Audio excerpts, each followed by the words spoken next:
Hello everyone, good afternoon, good evening, good morning. Kumusta naman po ang bawat isa? Naway nasa mabuti po kayong kalagayan at ligtas sa anumang kapahamakan. So for today's video, tayo po ay muli magluluto. But this time po ay hindi po Filipino food. So ngayon po tayo po ay magluluto ng 3 kinds of Chinese food starter. Meron po tayong abalone, shrimp. Luto na po yung shrimp na yan. And yung isa po, yan, kailangan pa pong linisin yung abalone. Hindi pa po nababrush yan, tatanggalin pa po sa shell niya. And duck's tongue po, yan. So muli guys, samahan nyo po ako muli sa pagluluto ko ng Chinese food starter. So huhugasan po natin yung abalone and duck's tongue. Medyo matagal pong hugasan yung abalone, ganoon na rin po yung duck's tongue. So samahan nyo ako guys at tayo po ay magluluto ng Chinese food starter.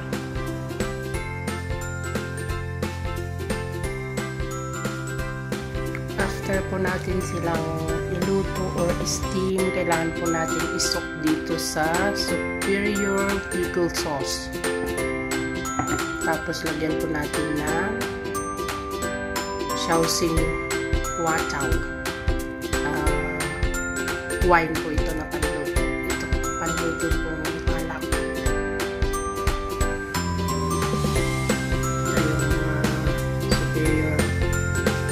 Sauce. Isusok po natin after po natin sila lutuin. So yan po.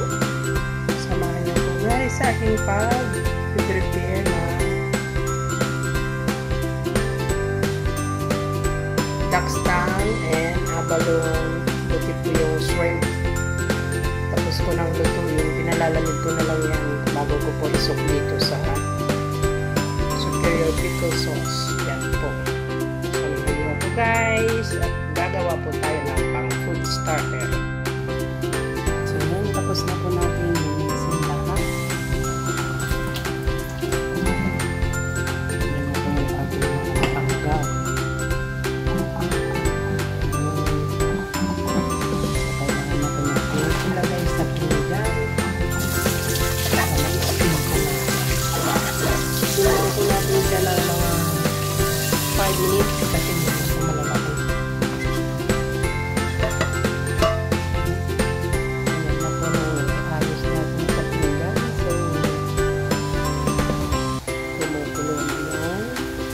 tubig, kailangan na po natin i-steam.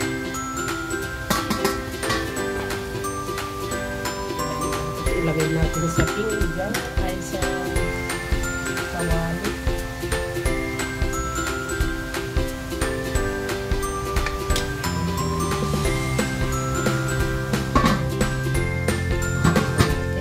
Set natin sa 5 minutes.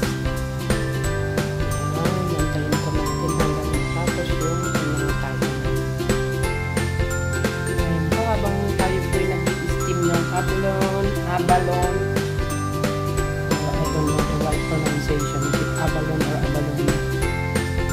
Ito naman po duck's tongue ang ating isunod na isa.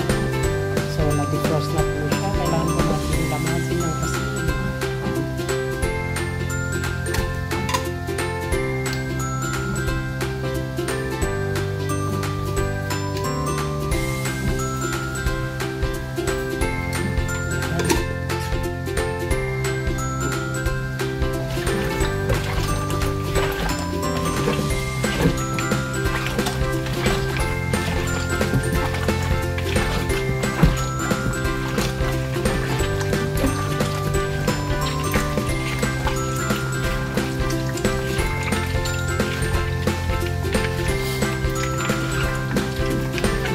Pasensya na po sa boses, medyo sinisipon pa tayo ngayon.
after na hugasan natin yan, kailangan natin i-steam ulit ng 20 minutes. Habang inaantay po natin kumulo yung tubig, linisan naman po natin yung dila. Isa-isahin po natin ito eh. Isa-isahin po natin tingnan balak pa siya.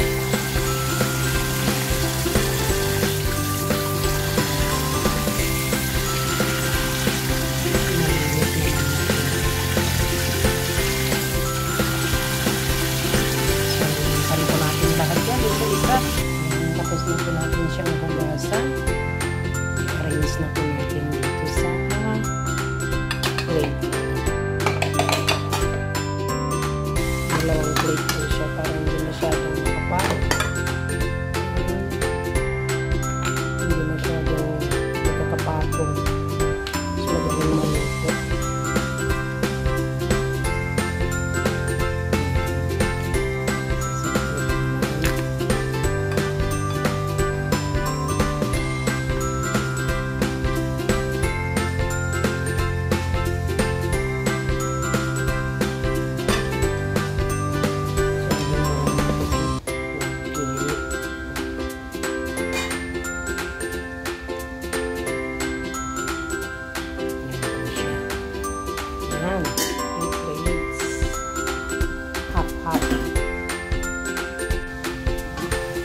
Kumukulo ng tubig. Masyadong marami.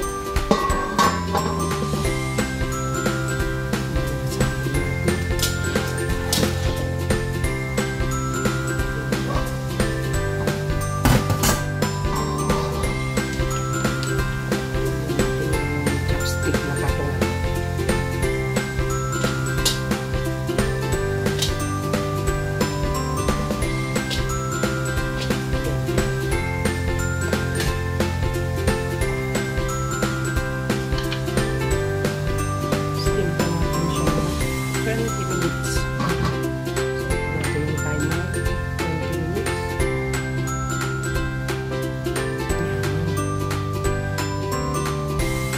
Habang inaantay natin yung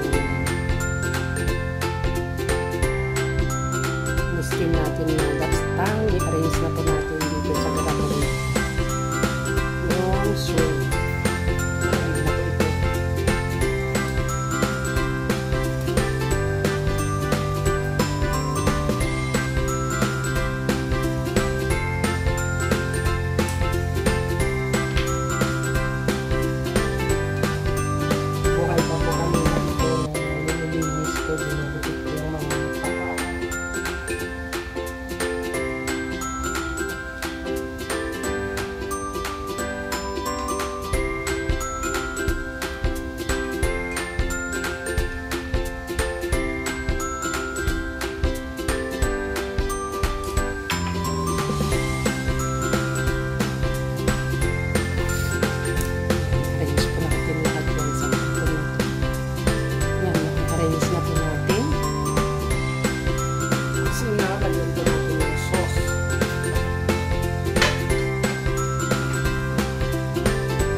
Kasing gamitin ito, hindi ito yung ginagamit kong sauce. Dalawang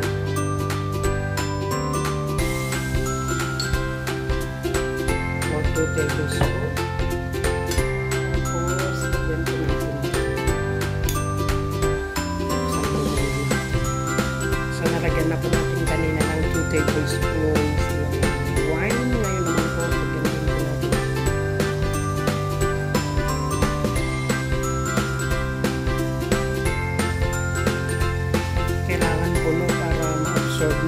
mamaya after 30 minutes itatapon ko rin po yung sauce na yan para hindi masyadong maalat. Hindi ko pala alam kung maalat ba ito katulad yung una kong yung ginagamit. Yung fry.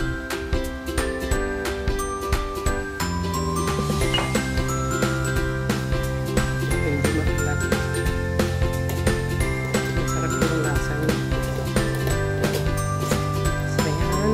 So, ngayon, 8:09 yung gabi. Mga after 30 minutes, 8:39 patong ka lang yung sauce niya. So, yung abalon, antayin po natin lumamig bago rin po natin lagyan ng ganitong sauce. Yan, luto na po yung isa. So, yung isa na kami po yung steam natin ngayon. So, yun na po. Luto na po lahat. Yan. Antayin na lamang po natin lumamig. Yan po yung soybean abalon.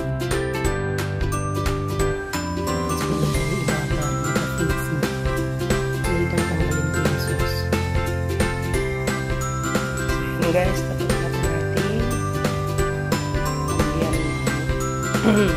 dito sauce yung lobster. Baban na lang po natin yung 3 hours bago po natin tapon yung kanyang sauce. So yung dalawa kanina kailangan na po natin, or yung shrimp muna, kailangan na po natin itapon yung sauce niya. So yan na po guys, natapos din natin yung ating ginawang pang-starter or pang-pulutan sa mga nanginginom. Yan po. Ready to eat na po yan.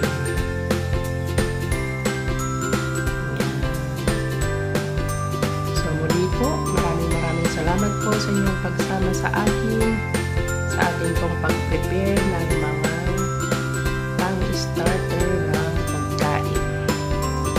So sa lahat po ng mga bago pa lamang sa ating channel, Marieta Noto Vlog, please subscribe po, and please don't forget to click like, share, and don't forget to press the notification bell para every time po na may bagong upload po tayo ay mano-notify po kayo. So yung lamang po, muli maraming salamat po sa inyong pagsama sa atin. And thank you.